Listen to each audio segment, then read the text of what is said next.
Richard Tice. Thank you, Mr. Speaker. The Mauritians have never, ever owned the Chagos Islands. And when they gained independence from the United Kingdom in the 1960s, the UK paid them millions of pounds to cede any future claims over the sovereignty of the Chagos Islands. The Defence Secretary has confirmed the strategic importance of the Chagos Islands. We all agree on that. But the truth is this is the worst ever deal in history by this country. We are paying over 100 years, with inflation, over £40 billion to give away a strategically important security asset. And the truth is, Mr. Speaker, I'm confirming that when Reform win the next general election, we will rip up this deal and tear it up and stop all future payments. It's a disgrace. Mr. Speaker, that is total rubbish, not just his figures, but also his assertion. Look, our closest ally that's taken the closest look at the deal that we have negotiated sees this as the way that we can secure the joint operations, the control of this base. We can jointly guarantee it through this deal for the next century and beyond. And in terms of the cost, look, we've gone over the cost. It's less than 0.2% of the defence budget. For this we get the security of being able to continue operating an intelligence and defence base, doing activities and operations that we simply couldn't do anywhere else. This is a good investment for Britain. Britain is safer today because of the deal that we've struck. Louise Jones. Thank you, Mr. Speaker. The party opposite had a terrible record on defence, with abject failure after abject failure, and I think we've seen from this afternoon that they haven't learnt from those lessons. Does the Secretary of State agree with me that in backing this deal with support both from the US, from NATO, from Five Eyes, some of our biggest allies in the Indo-Pacific region, India and Australia, that this is a party that cares seriously about national security, will put the national interest first, and unlike the parties opposite, will not make meaningless gestures to put their own party first? I will indeed, Mr. Speaker. Look, this is a base that has saved British lives for over 50 years. It's saved the lives of people at home in this country, because it's been the launch pad against which we've defeated terrorist attacks. It's been the launch pad also for protecting and saving the lives of British forces when they've been deployed to war zones around the world. This is a deal that we've signed today that will mean we can continue to exercise the full control necessary to continue to do this for the next century to come. Sir Bernard.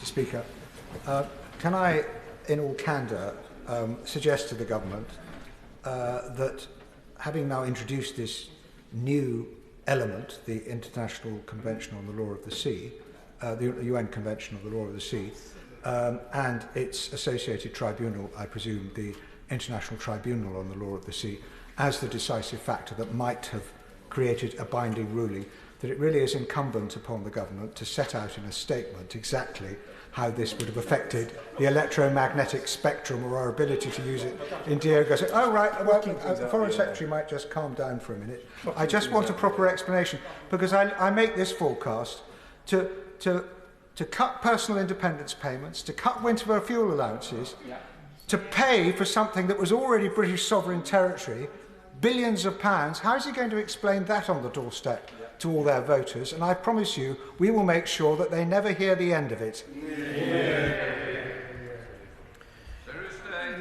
Well, the right honourable gentleman might just like to remember and make the comparison that the total cost over 99 years of the deal that we've struck to protect this space and the British control over it is less than the value of the PPE that was unusable and that was burnt because the government had bought it in the first year of the COVID pandemic.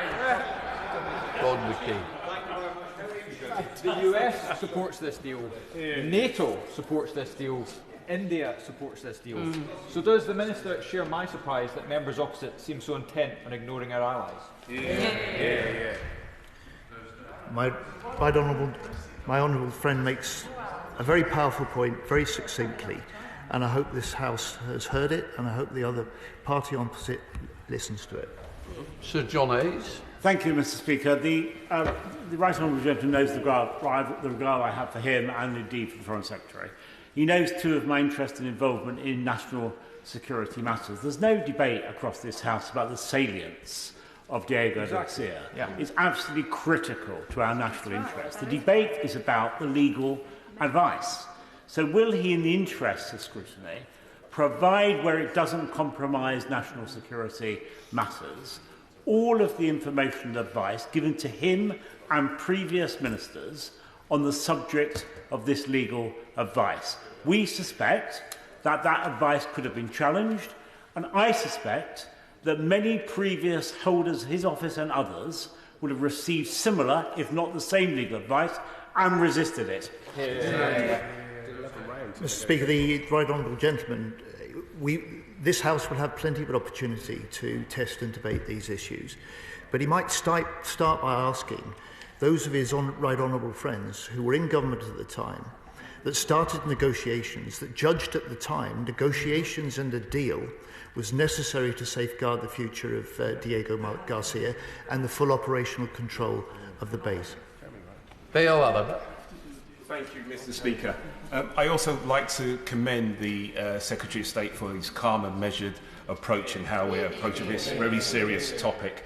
Will the Minister expand on the safeguards of this deal, particularly the 24-mile nautical exclusion or buffer zone and the ban on foreign military presence, which guarantee full UK command of the base?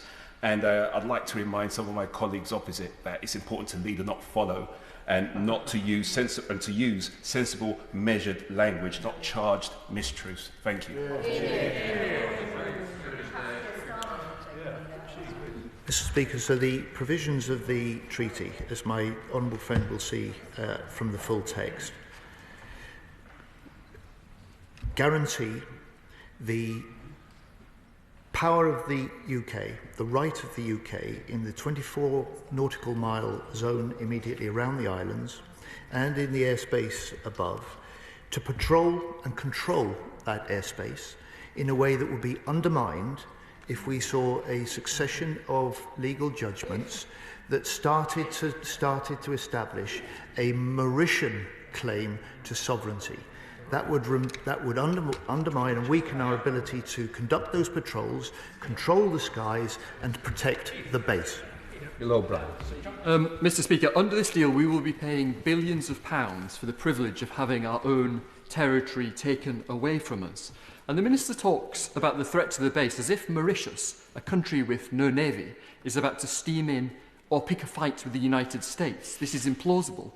And the whole House will have heard him trying to dodge the question from the former Foreign Secretary, and on being pressed, scrambling around to come up with a legal argument and coming up with something totally novel and hazy. The truth is, Mr. Speaker, that our constituents are going to be paying billions so that the Prime Minister can bask in the warm glow of approval from his fellow human rights lawyers. Rubbish, absolute rubbish. It's £3.4 billion over 99 years. It's less than 0.2% of the annual defence budget. This is a good investment for a unique capability that has played an essential part in defeating terrorism, breaking up terrorist groups, for deploying British forces, in protecting our trade routes, and in monitoring the nuclear threats around the globe. This is an essential base. We run it jointly with the US. The US is full square behind us, and I hope his party will also be the same. Jim Dixon. Thank you, Mr. Speaker. Can I thank the Secretary of State for setting out very clearly why this is the right thing to do for the UK. Could he perhaps share with us any threat assessments that he has indicating that without guaranteed, and this is the key word, guaranteed access to Diego Garcia, China and other countries could attempt to expand their regional military presence, building installations close to the base? Of course, China wants to try and move in on the Chagos archipelago. Of course, it wants to try and set up operations or any activities that would allow it to interfere or to monitor what we do from this base.